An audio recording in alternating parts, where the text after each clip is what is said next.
Hi guys, you are watching Mel Scuba World on YouTube. So today I want to be talking about the position under the water when you need to deflate on your BCD.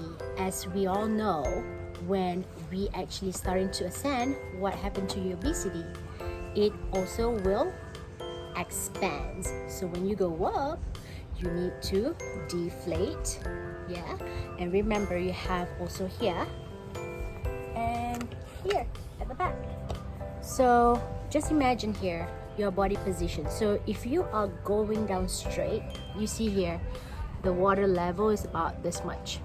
So when you go down here like that, vertical, there's an air space here.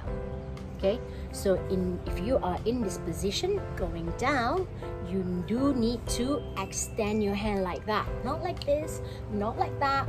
The air will not escape, so you do it like this.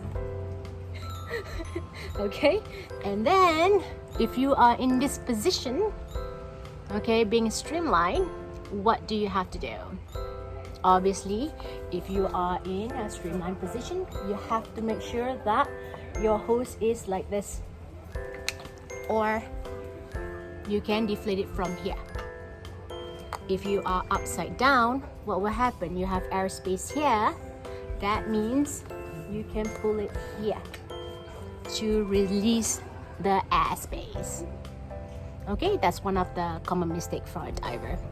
So get your body position right and understand where is the air, so you know which valve that you need to release the air in your BCD. Till then, you guys, thank you very much for watching Mel Scuba World. Stay tuned for more videos.